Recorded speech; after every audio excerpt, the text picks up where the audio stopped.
Com a palavra, o deputado André Moura, como líder. Senhora Presidente, senhoras e senhores deputados, ocupo a tribuna na manhã de hoje, senhora Presidente, para poder fazer um pronunciamento, já que hoje nós comemoramos o dia do radialista.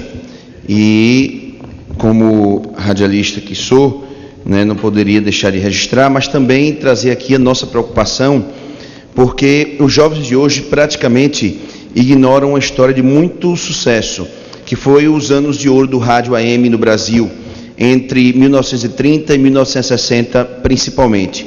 E o país conheceu naquela época uma intensa atividade cultural, com seus programas de auditórios e radionovelas consagrados, entre elas Vidas Secas, de Graciliano Ramos, A Estrela Sobe, de Marques Rabelo, Terra Sem Fim, de Jorge Amado. Ficaram famosas apresentações ao vivo de grandes orquestras e cantores como Carmen Miranda, Orlando Silva, Emilinha Borba, Ângela Maria, Dolores Duran, Dorival Caymmi, verdadeiros ícones do nosso rádio. O rádio é considerado o meio de comunicação de massa mais popular do Brasil e de maior alcance de público. Isso pela capacidade do ser humano que tem de ouvir a mensagem sonora sem precisar interromper qualquer outra atividade para se dedicar exclusivamente à audição. O Brasil possui atualmente cerca de 3 mil emissoras de rádio, distribuídas aproximadamente em 50% para AM e 50% FM. Curiosamente, a primeira transmissão experimental de rádio FM no Brasil ocorreu em 1953, através da Rádio Imprensa do Rio de Janeiro, extinta em dezembro de 2000. Como nenhum aparelho eletrônico moderno, incluindo celulares, recebe o sinal AM, as rádios que operam nessa faixa estão perdendo público de forma muito veloz. Por outro lado, quando comparado com o sinal FM, o sinal de AM perde em qualidade sonora, o que também afetou muito a manutenção da audiência. De fato, há muitos interesses em jogo quando o assunto é a digitalização do rádio no Brasil, e nem sempre o interesse público ou do público ouvinte é levado em consideração. A implantação do sistema digital ainda não está consolidada. Foram feitos testes com os padrões norte-americanos e europeu. Ocorreram reuniões entre os representantes do Ministério das Comunicações e o Fórum Nacional pela Democratização da Comunicação, além de outras entidades como a Federação Interestadual dos Trabalhadores em Empresas de Radiodifusão e Televisão, FITERT, mas não houve consenso. Os resultados dos testes foram inconclusos, pois, conforme o próprio Ministério das Comunicações admite, não foram adotadas metodologias que permitam fazer análises comparativas. Não obstante, o que foi informado pelo ministro das Comunicações, que foram feitos estudos técnicos que apontam a viabilidade da migração das emissoras de rádio AM para a faixa FM. Segundo informou o próprio ministro das Comunicações, com a digitalização da TV, os canais 5 e 6 estariam liberados para alocar emissoras AM.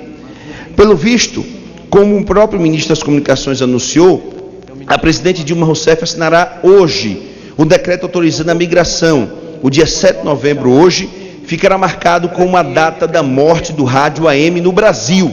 Ironicamente, hoje também é comemorado o dia do radialista. A migração do rádio AM atende ao pleito apresentado pela ABERT e as associações estaduais do patronato, como uma das principais pautas do setor de radiodifusão brasileiro. Diante do exposto, cabe aqui, então, colocarmos o seguinte questionamento: estamos diante da nova tecnologia digital, que proporciona som mais potente e amplitude modulada, que elimina chiados e grandes emissoras com qualidade sonora equivalente ao rádio FM. Por que, então, optar pelo processo inverso? Por que transformar emissoras de rádio AM e FM sem nem mesmo ter sido definido qual será o sistema digital que o país adotará? Então, só para encerrar, é uma questão intrigante que deveria mobilizar a atenção desta casa, pois caso seja consolidado o processo de transformação, todas as emissoras de rádio AM e FM, teremos escrito um capítulo final muito infeliz para o...